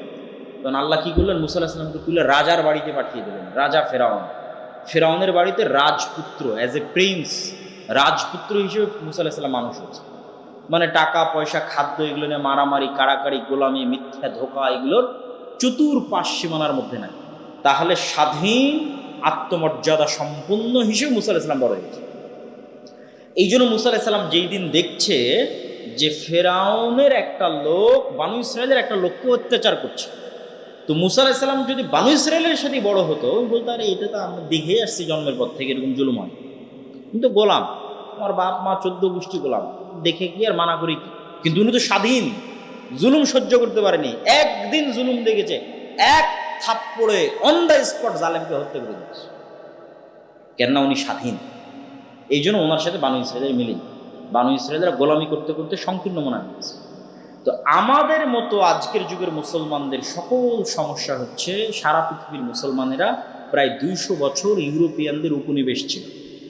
ভারত, পাকিস্তান, বাংলাদেশের মুসলমানেরা ব্রিটিশদের গোলাম ছিল 190 বছর। যেই জমি এখন সিএএসএ আরএস পর্যায়ে আপনার নামে খাজনা কাটছেন, এই জমিতে খাজনা কাটতো জমিদারের নামে, জমির মালিকানাই ছিল না। নীল চাষ করে পিটিয়ে আদায় করা গোলাম। তখন একটা টাকার জন্য মিথ্যা বলা, একটা টাকার জন্য দুর্নীতি করা, একটা টাকার জন্য কাড়াকাড়ি করা, যেহেতু গোলাম, চাকরি নাই, তো গোলামি করতে করতে করতে করতে রক্তের মধ্যে মিথ্যা, ধোঁকা, দুর্নীতি ঢুকেছে। ঠিক ওই যুগের বানু ইসরায়েলদের মধ্যে যেভাবে ঢুকেছে। এটার আর একটা চাক্ষুষ প্রমাণ নেবেন যে ব্রিটিশরা যেহেতু আমাদের উপর একটু কম জুলুম করেছে, ইতালি, ফ্রান্স, স্পেন, এরা আফ্রিকার মুসলমানদের উপর আমাদের চাইতে 3 গুণ জুলুম করেছে। এই জন্য আফ্রিকার মুসলমানদের নেচার আমাদের চাইতে আরো বেশি নিম্ন স্তরে চলে গেছে। ইতালির রাজধানীতে, ফ্রান্সে, স্পেনের রাজধানীতে দেখবেন যত চোর, চামার, মদখোর, নেশাখোর, জুয়াখোর, আড্ডাখোর আছে, তার বেশিরভাগই দেখবেন মুসলমান এবং আফ্রিকান মুসলমান, নট ইন্ডিয়ান অ্যান্ড পাকিস্তানি আর বাংলাদেশি মুসলমান না। এবং বাংলাদেশি, ইন্ডিয়ান, পাকিস্তানি মুসলমানদের চেয়ে ওদের নেচার আরও নিম্ন স্তরে চলে গেছে। কেননা ওদের উপর জুলুমটা, গোলামিটা ছিল আরো ভয়ঙ্কর, আরো ভয়াবহ। ফ্রান্স, স্পেন এবং ইতালির জুলুম, অত্যাচার। তাহলে এই ফিলিস্তিন ইস্যুর সারমর্ম হচ্ছে বর্তমান যুগের মুসলমানেরা বানু ইসরাইল। বর্তমান যুগের মুসলমানদের মূল্য বর্তমান পৃথিবীতে বসবাস করা একটা পশু প্রাণীর মতন। 3 নাম্বার, বর্তমান যুগের মুসলমানদের স্বভাব চরিত্র নামকাওয়াস্তে বাহ্যিকভাবে ইসলামের সব কিছু ঠিক আছে, কিন্তু ভিতর থেকে মিথ্যুক, ধোঁকাবাজ, দুর্নীতিবাজ, মিথ্যার উপর প্রতিষ্ঠিত, নেতৃত্বের গুণ নাই। এগুলো গোলামির গুণ। নেতা কখনো মিথ্যা বলা জানে না। আবু সুফিয়ান কাফের মুশরিক, কিন্তু মিথ্যা বলা জানত। মোহাম্মদ সাল্লাল্লাহু আলাইহি ওয়াসাল্লামের নামও মিথ্যা বলে। বাদশাহ হিরাক্লিয়াসের দরবারে জেরুজালেমে বসে মোহাম্মদ সাল্লাল্লাহু আলাইহি ওয়াসাল্লাম মিথ্যা বলেন। আবু সুফিয়ান তখন কাফের মুশরিক, কেন মিথ্যা বললে নেতা হওয়া যায় না। এবং বর্তমান পৃথিবীর 2টা সিস্টেম আমাদেরকে গোলাম রাখার জন্য, মানে ব্রিটিশরা তো আমাদের ছেড়ে চলে গেছে, তাহলে কেন আমরা স্বাধীন হতে পারছি না? স্বাধীন হতে পারছি না মানে স্বাধীন মানুষের নেচার, স্বাধীন মানুষের যে চরিত্র সেটা আমার মধ্যে আসতেছে না। একটা আত্মমর্যাদাবোধ সম্পূর্ণ মানুষের চরিত্র আমার মধ্যে আসতেছে না। 2টা জিনিস ব্রিটিশরা, ইহুদিরা মিলে সারা পৃথিবীতে চালু রেখেছে আমাদের মধ্যে গোলামীর স্বভাব অব্যাহত রাখার জন্য। একটার নাম গণতন্ত্র, আর একটার নাম সুদ। এই ফিলিস্তিন ইস্যুর সমাধান হলো এই 2টাতে, একটার নাম গণতন্ত্র, একটার নাম সুদ। গণতন্ত্র এমন এক জিনিস যেখানে মিথ্যা না বললে আপনি রাজনীতি করতেই পারবেন না, মিথ্যা বলতেই হবে। আপনারা যেমন চোখের সামনে দেখেছেন গত 16 বছরের মিথ্যা, এখন আবার দেখছেন যে গণতন্ত্রের নামে কত রকমের মিথ্যা কথা চলছে। গত 16 বছর যেমন দেখেছেন চাঁদাবাজি, এখনো দেখতেছেন একই চাঁদাবাজি, শুধু মানুষ পরিবর্তন হয়েছে, দল পরিবর্তন হয়েছে, কিন্তু ওই ধোঁকাবাজি, দুর্নীতি তার জায়গায় ঠিক আছে। এটা গণতন্ত্র টিকিয়ে রাখে। গণতন্ত্র এই ধোঁকাবাজির সিস্টেম, এই মিথ্যের সিস্টেম, এই জিনিসগুলোকে টিকিয়ে রাখে। 2, সুদ কিভাবে মিথ্যাকে টিকিয়ে রাখে? রাসূল সাল্লাল্লাহু আলাইহি ওয়াসাল্লাম দোয়া করলে বলে, আল্লাহুম্মা নাউযুবিকা মিনাল মাকসামি ওয়াল মাগরাম, আল্লাহ কর্জ থেকে বাঁচতে চাই, গুনাহ থেকে বাঁচতে চাই। সাহাবীরা জিজ্ঞেস করছে, আল্লাহ নবী এত কেন কর্জ থেকে বাঁচতে চান? আল্লাহ নবী বলছে, যখন মানুষ কর্জ নেওয়া শুরু করে মিথ্যা বলা শুরু করে। হলো, যখন মানুষ কর্জ নেওয়া শুরু করে মিথ্যা বলা শুরু করে। এখন এই মনাকাশা, সাহাপাড়া, চাপাই, শিবগঞ্জ, কানসাট, একটা বাড়ি খুঁজে নিয়ে এসে দেন যে বাড়িতে কিস্তির লোন নেই, আর একটা বাড়ি খুঁজে নিয়ে এসে দেন যে বাড়িতে কিস্তির লোন আছে অথচ একদিনও মিথ্যা বলে। মানে এমন একটা বাড়ি খুঁজে নিয়ে এসে দিবেন যে বাড়িতে কিস্তির লোন আছে কিন্তু একদিনও মিথ্যা। আল্লাহ নবী বলেছে, আল্লাহ নবী লোন থেকে বাঁচতে চান কেন? লোন নেওয়া শুরু করলে মিথ্যা বলা শুরু করে। কেন আল্লাহ নবী জানেন মিথ্যা বললে নেতা হওয়া যায়। আপনি আপনার বোনকে যে সম্পত্তি বুঝিয়ে দেননি ন্যায়ের সাথে, ওর থেকে মাপ নিয়ে আপনি জান্নাতে যেতে পারবেন, কিন্তু উপরে যিনি আল্লাহ আছেন তিনি কোনোদিন মনে করবে না যে এই মানুষটাকে রাষ্ট্রের নেতা বানানো যায়। কোনোদিন মনে করবেন আপনি নেতা হওয়ার অযোগ্য, ক্ষমা চাই জান্নাতে যেতে পারবেন। মিথ্যা বললে, দুর্নীতি করলে, ধোঁকা দিলে, অসৎ হলে নেতা হওয়া যায়। তাহলে আমাদের স্বভাবের মধ্যে গোলামি আছে, গোলামির স্বভাবের কারণে আমরা গোলাম আছি। তাহলে আগে স্বাধীনের স্বভাব অর্জন করতে হবে, মানে একটা স্বাধীন ব্যক্তিত্ব সম্পন্ন মানুষ কোন স্বভাবের হয় সেটা অর্জন করতে হবে। এই জন্য আল্লামা ইকবাল বলেছে, 3য় পয়েন্টে যাওয়ার আগে এই পয়েন্টটা এই বক্তব্য দিয়ে শেষ করব। আল্লামা ইকবাল তার বক্তব্যের মধ্যে বলেছে, কবিতার মধ্যে বলেছে, সাবাক ফিরসে পর সাদাকাত কা, শুজাআত কা, আদালত কা, লিয়া জায়েগা তুঝসে কাম, দুনিয়া কি ইমামত কা। মুসলমানেরা তোমাদের মধ্যে নামাজ আছে, সঠিক আকীদা আছে, আমল আছে, হজ আছে, উমরা আছে, গোটা রমজানে রোজা রাখলে, সাহারি করলে, ইফতারি করলে, ঈদ পালন করলে, ফিতরা দিলে, সব কিছু আছে। নাই কি তোমরা সত্য বলা জানো না, তোমাদের মধ্যে সাহসিকতা নাই, তোমাদের মধ্যে ন্যায়পরায়ণতা নাই। তোমরা নতুন করে সত্য বলা শিখো, ন্যায়পরায়ণতা প্রতিষ্ঠা করা শিখো, সাহসী হও, আল্লাহ তোমাদেরকে পুনরায় দুনিয়ার নেতা বানিয়ে দেবে। আল্লাহ, এই জিনিসটা মুসলমানদের নাই, সারা পৃথিবীতে মুসলমানদের নাই। এটা মুসলমানদের নিয়ে আসতে হবে।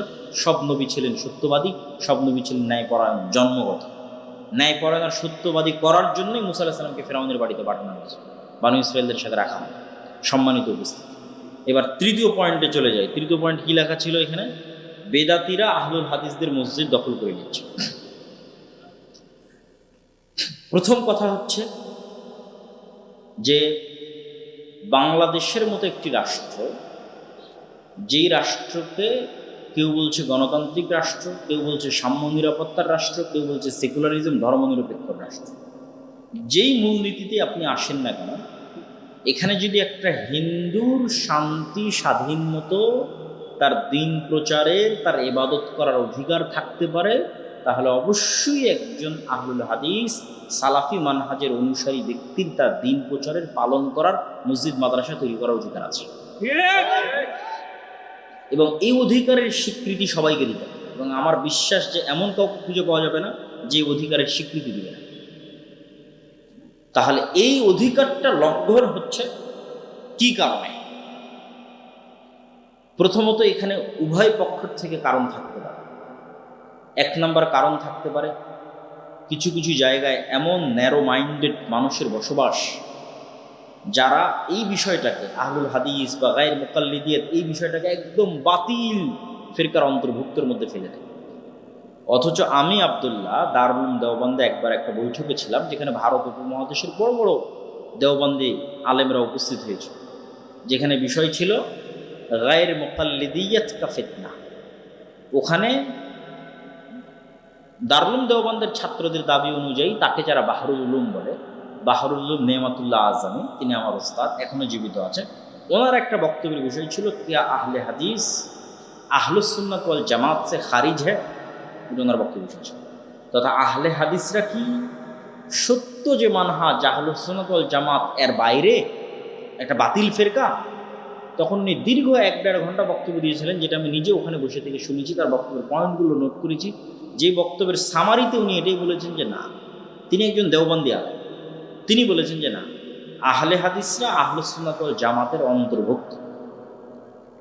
কিন্তু এই জিনিসটা জানার জন্য তো জ্ঞান অর্জন করা লাগবে, পড়া লাগবে।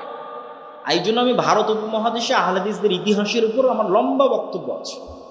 আহলে হাদিসদের ইতিহাসের উপর আমার বক্তব্যটা যদি কেউ শুনে, যে কোনো বাংলা ভাষাভাষী, যে কোনো মতবাদের অনুসারী মানুষ, যে কোনো মাযহাবের অনুসারী মানুষ, শুধু ভারত উপমহাদেশে আহলে হাদিসদের ইলমে ইতিহাস এই বক্তব্যটা যদি শুনে, এবং ওখান থেকে আমার বক্তব্য শুনে নিয়ে যদি 2-1 মিনিটও স্টাডি করে ক্রস চেক করে যে আব্দুল্লাহ যা বলছে তা ঠিক কিনা, আব্দুল্লাহ যা বলছে তা ঠিক কিনা, তাহলে এতটুকু অবশ্যই ঘোষণা দিতে হবে যে আহলে হাদিসরা বাতিল ফেরকা নয়, তাদেরকে ঘোষণা দিতে হবে বাতিল। কিন্তু এর জন্য জ্ঞান লাগে। কিন্তু একদল আবেগী মানুষ থাকে যাদের সেই ন্যূনতম জ্ঞানটুকু নাই, তারা তখন পাগলের মতো আচরণ করে। এবং এই পাগলের মতো আচরণের আমরা দুইভাবে সমাধান করতে পারি: প্রশাসনের সহযোগিতা নেওয়া, এবং তাদের যারা বড় আলেম ওলামা আছে, যাদের মধ্যে মোটামুটি আহলুল হাদিস সম্পর্কে একটা স্বচ্ছ এবং ভালো ধারণা আছে। যেমন ধরেন বর্তমান ধর্ম প্রতিমন্ত্রী যিনি আছেন, ধর্ম উপদেষ্টা যিনি আছেন, তিনি আমাদের আলেমদের প্রায় সব বড় বড় মাদ্রাসায় গেছেন, আমার সাথেই কয়েকবার দেখা সাক্ষাৎ হয়েছে। তিনি জানেন যে আহলে হাদিসরা কী চিন্তা চেতনা রাখে, কী করে, তাদের মানহাজ কি, তাদের বক্তব্য কি, খুব ভালোভাবে জানেন। তো এরকম আরও মানুষজন আছে যারা আহলে হাদিসদের সম্পর্কে পজিটিভ ধারণা রাখে। তাদের ইনফ্লুয়েন্সটা আমাদের কাজে লাগাতে হবে এবং প্রশাসনের সহযোগিতা নিতে হবে। এবং অলরেডি আমার কানে যদিও একটা কেস এসেছে, সেগুলোকে কেন্দ্র করে আমি রাষ্ট্রের উচ্চ পর্যায়ে কথা বলেছি, এবং আশা করি যে এই ধরনের ঘটনাগুলো কমানোর জন্য প্রশাসনিক দিক থেকে একটা ভালো সাপোর্ট হয়তো ইনশাল্লাহ আশা করছি আমরা পাবো। ইনশাল্লাহ আপনারা দোয়া করে যেন সেটি আমাদের জন্য সহজ হয়, বলেন আল্লাহুম্মা আমিন। আর দ্বিতীয়ত, যারা আমাদের ভিন্ন ঘরানার আছে, তাদেরও যারা উপর পর্যায়ের আলেম ওলামা আছে, তাদের সাথে আমি এই বিষয়টি নিয়ে কথা বলছি এবং তাদের থেকেও পজিটিভ রিপ্লাই পেয়েছি। এবং এই 2 পজিটিভ রিপ্লাইকে সামনে রেখে কিভাবে সামনে এগিয়ে এই জিনিসগুলোকে কমানো যায় সেটার উদ্যোগ আমরা অতি দ্রুত নিব, ইনশাল্লাহ নিচ্ছি, কথা চলতেছে। তো আশা করব এবং আল্লাহ সুবহানাহু ওয়া তাআলার নিকটে দোয়া করব যেন বাংলাদেশের মাটি আহলুল হাদিসদের জন্য এক উর্বর দাওয়াতের ক্ষেত্রে পরিণত হয়। আল্লাহ। তবে একটু আত্মসমালোচনার দরকার আছে।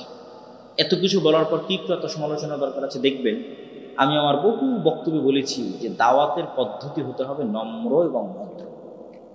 মূসা আলাইহিস সালামের মতো নবীকে যদি ফেরাউনের মতো কাফেরের সাথে ভদ্র ভাষায় কথা বলতে বলা হয়, নম্র ভাষায় কথা বলতে বলা হয়, অথচ আল্লাহ জানেন যে ফেরাউন হেদায়েতপ্রাপ্ত হবে না, আল্লাহ জানেন যে ফেরাউন হেদায়েতপ্রাপ্ত হবে না, তারপরেও আল্লাহ মূসা আলাইহিস সালামকে বারবার বলছে তুমি নরম ভাষায় কথা। তো আমাদেরও কিছু আসলে বক্তব্য এমন হয়ে যায় যে ওই বই আগুনে পুড়িয়ে দাও, অমুক কেউ মুখের বাচ্চা বা তুমুক, ইবলিস বা শয়তান, এই ধরনের যে গালিগালাজগুলো আমরা ব্যবহার করি, এটা তো আসলে একটা মানুষের ক্ষেত্রেও ব্যবহার করা উচিত না। এটা মুসলমানের ক্ষেত্রে ব্যবহার করা তো বহু দূরের কথা, একজন বিধর্মীর ক্ষেত্রেও ব্যবহার করা উচিত না। আল্লাহ সুবহানাহু ওয়া তাআলা যত জায়গায় পবিত্র কোরআনে ইহুদি, নাসারা, মুশরিক এবং এদেরকে যত জায়গায় সম্বোধন করেছেন, সম্মান দিয়ে সম্বোধন করেছেন। দেখেন আজকের যারা আল্লাহ বলছে যে এরা অভিশপ্ত, ইহুদিরা অভিশপ্ত, আল্লাহ কোরআনে বলছে, আল্লাহ কোরআনে বলছে এরা মুসলমানদের সবচেয়ে শত্রু হবে। দাওয়াত দিচ্ছে, ডাকছে, মানে ইহুদিদেরকে দাওয়াত দিচ্ছে, ডাকছে। তখন কোরআনের আয়াত দেখেন, ইয়া বানি ইসরাঈল আযকুরু নি'মাতি আল্লাতী আন'আমতু আলাইকুম।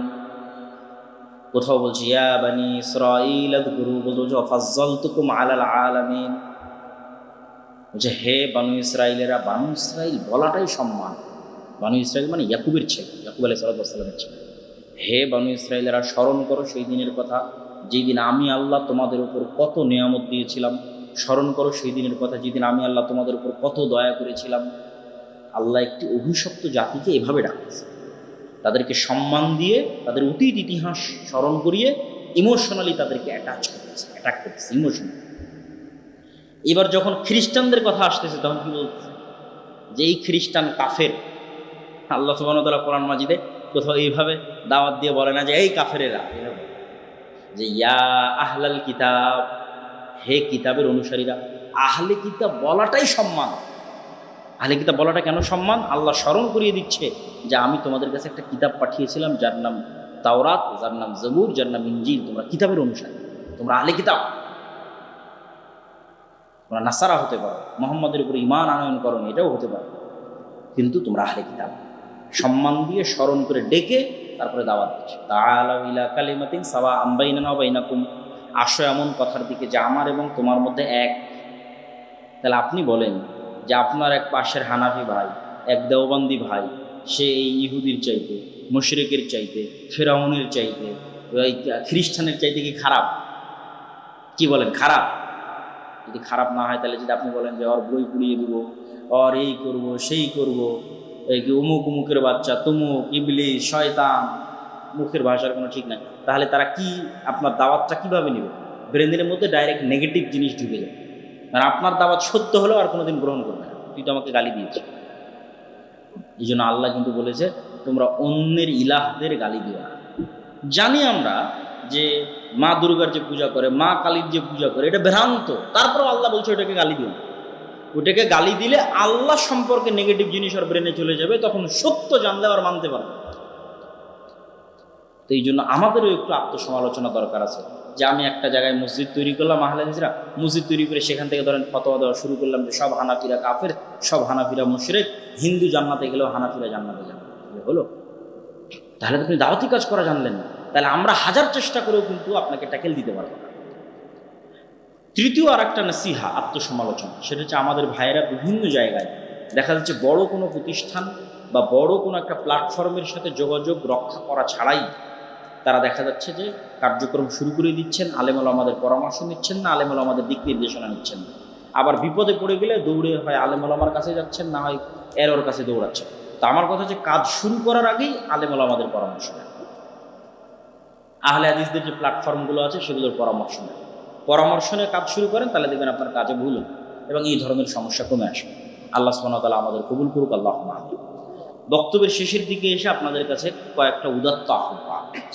সেটা হচ্ছে যে আমি যে এতক্ষণ বক্তব্য দিলাম এগুলো হচ্ছে ক্ষণিক, এগুলো হারিয়ে যায়। কিন্তু এই দেখছে বানু ইসরাঈলের এই বিশাল ঘটনা, এই পুরো জেরুজালেম বিজয়ের ঘটনা, পুরো ফিলিস্তিন বিজয়ের ঘটনা বইয়ে লিখিত আকারে আছে। আমার লেখা বই ফিলিস্তিনের সমসাময়িক মুসলিম বিশ্ব, রাশিয়া ইউক্রেনের পাবেন, আফগানিস্তান তালেবান পাবেন, যা বর্তমান মুসলিম বিশ্বে চলতেছে তার সবগুলোই এই বইয়ে পাবেন। তো এই লিখিত বইগুলো, ওই যে শেখ আব্দুর রাজ্জাক বিন ইউসুফ হয়তো আজকে এখানে আসেন, কিন্তু তার ইলমি আমানতগুলো তো আপনাদের কাছে আছে। এবং আমরা যে কার্যক্রমগুলো করতেছি সারা বাংলাদেশে, এই কার্যক্রমগুলো তো আপনারা দেখছেন, কিন্তু সারা করি। এই রমজানে 500 মক্তব দাওয়া ইলাল্লাহর অধীনে ছিল, পরিচালিত হয়েছে। যেই 500টা মক্তবের প্রত্যেকটা শিক্ষক জামিয়া সালাফিয়া থেকে ট্রেনিং নিয়েছে। 1 নাম্বার, যেই 500 শিক্ষক জামিয়া সালাফিয়া থেকে ট্রেনিং নিয়েছে তার যাতায়াত খরচ দাওয়া ইলাল্লাহ বহন করেছে, ওখানে থাকা খাওয়া বহন করেছে, ট্রেনিং খরচ বহন করেছে। 2 নাম্বার, এই 500 শিক্ষক যতগুলো মক্তবে আছে, প্রত্যেকটা মক্তবের যত ছাত্র আছে তাদেরকে বই ফ্রি দেওয়া হয়েছে, যে কায়দাটা পড়বে সে কায়দাটা ফ্রি দেওয়া হয়েছে। 3 নাম্বার, এই রমজান মাসকে লক্ষ্য করে, ঈদকে লক্ষ্য করে 500টা মসজিদে হাদিয়া দেওয়া হয়েছে। ন্যূনতম 2000 হোক 3000 হোক দেওয়া হয়েছে।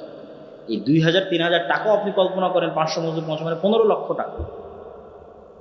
এই যে এত বড় খেদমত, এখানে আপনার কোনো কিছুই করা লাগতেছে না, কিন্তু আপনার মক্তব এখনো দাওয়ায়ে আল্লাহর অধীনে আসলো না, ট্রেনিং নিল না, ট্রেনিং নেওয়ার আগ্রহ দেখালেন না। এইটা তো দাওয়াতি কাজের ভিত তৈরি করবে। এটা এরকম না যে বড় সম্মেলন করে আমার জনপ্রিয়তা দেখালাম, এটা না। এটার প্রভাব পড়বে 20 বছর পর। দেখা যাচ্ছে 20 বছর পর একটা অফিসের ডিসি বসে থাকবে, বলবে যে আমি দাওয়ায়ে আল্লাহর অমুক মক্তবে এই দোয়াটা শিখেছিলাম, বাংলাদেশেরই কোনো এক ডিসি, কোনো এক ডিসি। এইটা হলো সুদূর প্রসারী প্রভাব। এটা যে রুট লেভেল থেকে সমাজকে সংস্কার করা, সংশোধন করা, একদম তৃণমূল গোড়া থেকে। এবং এই গোড়া থেকে সংস্কারের জন্য আমরা দ্বিতীয় আর একটা পদক্ষেপ নিয়েছি, যে এই মসজিদগুলোকে আমরা শক্তিশালী করি, মসজিদকে এম্পাওয়ার করা, যে ক্ষমতার যে ব্যালেন্স, এটা যেন শুধু রাজনৈতিক দল আর রাজনৈতিক নেতাদের কাছে না থাকে, ক্ষমতার ব্যালেন্সটা যেন মসজিদ মাদ্রাসার মতো বন্টন হয়। এটার এখন সুযোগ। এই জন্য আমরা সুদমুক্ত কর্জে হাসানা চালু করেছি। এই জন্য এই সুদমুক্ত কর্জে হাসানা আমরা আমভাবে ব্যাপকভাবে সবাইকে নিতে পারবো না। ওই যে মসজিদটাতে আমার বক্তব্য চলতেছে, ওই বক্তব্যের ইমাম এবং দায়িত্বশীলের হাতে ওই গ্রামের যোগ্য ব্যক্তির কাছে যাবে, যাতে ওই যে বক্তব্যের যে শিক্ষক, সে যেমন বক্তব্যের টিচার হিসেবে সম্মানিত বোধ করবে, তার এলাকায় কর্জে হাসানা দিয়ে সেই পাওয়ারমেন্ট হবে, সোশ্যাল পাওয়ার তার বাড়বে। দেখা যাচ্ছে যে একটা পর্যায়ে এমন তার সোশ্যাল পাওয়ার হয়ে গেছে, একটা মেম্বারের চেয়ে পাওয়ারফুল হয়ে গেছে গ্রামে। এটা অস্বাভাবিক কিছু না, এটা নিয়ে আসতে হবে। যে মসজিদ মাদ্রাসা মানে শুধু আপনি কোরআন পড়াবেন, হাদিস শিখাবেন দিয়ে শেষ না। আপনার গ্রামে কোনো অন্যায় হচ্ছে কিনা ওটা অন্তত সাধ্য অনুযায়ী বাধা দিতে হবে, এটাও মসজিদ মাদ্রাসার কাজ। এই অন্যায় মানে আপনারা বুঝিয়েন না যে গান বাজনার অন্যায়, বেপরদার অন্যায়, সেগুলো তো অন্যায়। কিন্তু আমি এখন যে অন্যায়ের কথা বলতেছি সেটা মিথ্যার অন্যায়, ধোকার অন্যায়, দুর্নীতির অন্যায়, মানুষের উপর অন্যায়। ওগুলো অন্যায় বাধা দেওয়ার জন্য তো বক্তব্য অনেক হয়েছে, হুজুরেরা করেও, শোনেও। কিন্তু যখন দেখবে যে না, অমুক জায়গাতে একটা মেম্বার, একটা উপজেলা চেয়ারম্যান একটা জিনিস অন্যায় করতেছে, একটা সালিশ অন্যায়ভাবে করতে, টাকা নিয়ে সালিশ করে দিচ্ছে, জমি জোর করে দখল করে নিচ্ছে, বা আর যে কোনো অন্যায়, মসজিদ মাদ্রাসার শিক্ষকেরা যাবে না, দূরে থাকে। এইটা না, ওই সামাজিক অন্যায় বাধা দিতে হবে। ডিমান্ডের ভিত্তিতে বিয়ে হচ্ছে, বাধা দিতে হবে। বাপ মারা গেছে, বোনকে সঠিকভাবে সম্পত্তি বুঝিয়ে দেয়নি, বাধা দিতে হবে। এই সোশ্যাল পাওয়ারটা আপনাকে অর্জন করতে হবে। সেটার জন্য আমাদের দ্বিতীয় আমরা শুরু করেছি জাস্টিস মুভমেন্ট, যেটার প্রথম প্রজেক্ট হচ্ছে কর্জে হাসানা, এবং ওই মসজিদগুলো থেকে বিতরণ। তাহলে কেন আপনি আপনার মসজিদকে দাওয়ায়ে আল্লাহর অধীনে করে দিচ্ছেন না? কেন আপনার মসজিদের বক্তব্য এখনো দাওয়ায়ে আল্লাহর অধীনে আসতেছে? 3 নাম্বার হচ্ছে জামিয়া সালাফিয়ার মতো একটা উন্নত বড় শিক্ষা প্রতিষ্ঠান, যেখানে বাংলাদেশ ইনভেস্টমেন্ট ডেভেলপমেন্ট অথরিটি বিডার অনুমোদন নিয়ে বিদেশি শিক্ষকরা সবসময় থাকে এবং পড়ায়। যে বিডার মাধ্যমে বিদেশি 400-500 গেস্টকে নিয়ে বড় একটা সম্মেলন বাংলাদেশে হতে যাচ্ছে, বড় বড় কোম্পানির সিইও আসতেছে। ওই বিডার পারমিশন নিয়ে আমাদের জামিয়াতে বিদেশি শিক্ষকেরা থাকে স্থায়ীভাবে। আর গত 1 বছরে শুধু 12-র অধিক বিদেশি শিক্ষক সৌদি আরব থেকে আসছে, যারা জামিয়া সালাফিয়াতে দার্স দিয়েছে, এই রমজানও দিয়েছে। তাহলে এই যে আমাদের উন্নত কারিকুলাম, উন্নত সিলেবাস, এটা দিয়ে যেন অন্য মাদ্রাসা উপকৃত হয়, এই জন্য আমরা অন্য মাদ্রাসাগুলোকে জামিয়া সালাফিয়ার সাথে অধিভুক্ত হওয়ার সুবিধা দিচ্ছি। এবং এই অধিভুক্ত হওয়ার ক্ষেত্রে আমাদের সহযোগিতার মানসিকতা নেওয়া না, যে একটা ফর্ম পূরণ করো, টাকা দাও, ঠিক আছে, প্রতি মাসে একটা বাৎসরিক ফি দাও, মাসিক ফি দাও না। পারলে আমরা আরও অর্থনৈতিক সহযোগিতা করতে পারবো কিনা সেই মাদ্রাসা, সেটা চিন্তা করবে।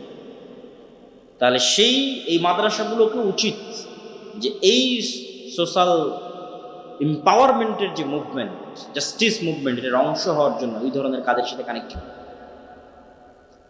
এবং মাসিকাল ইতিসাম, যার ফতোয়া বোর্ডের মেম্বার হচ্ছে বিদেশি মুফতিরা, জামিয়া সালাফিয়া বানারসের মুহাদ্দিস মাসিকাল ইতিসামের ফতোয়া বোর্ডের মেম্বার, আহলে হাদিস বাংলাদেশে আহলে হাদিসরা তো আছে। তাহলে সেই মাসিকাল ইতিসামকে আপনি কেন মূল্যায়ন করবেন? আমাদের যে বই পুস্তকগুলো আছে, যেমন শায়েখের রাসূল সাল্লাল্লাহু আলাইহি ওয়াসাল্লামের সালাত বনাম প্রচলিত সালাত, উপদেশ, দোয়ার বই, এই বইগুলো আপনি কেন মূল্যায়ন করবেন? এই মূল্যায়ন করাগুলোর আমাদের যতগুলো কার্যক্রম আছে, সকল কার্যক্রমগুলোকে মূল্যায়ন করার আহ্বান জানিয়ে, আজকের বক্তব্য থেকে যা শিখলাম সেটার উপর আমল করার উদাত্ত আহ্বান জানিয়ে, কি শিখলেন জানি না, এতটুকু মনে রাখতে পারেন যে সত্য বলতে হবে, ন্যায় প্রতিষ্ঠা করতে হবে। এতটুকু মনে রাখতে পারেন যে আমাদের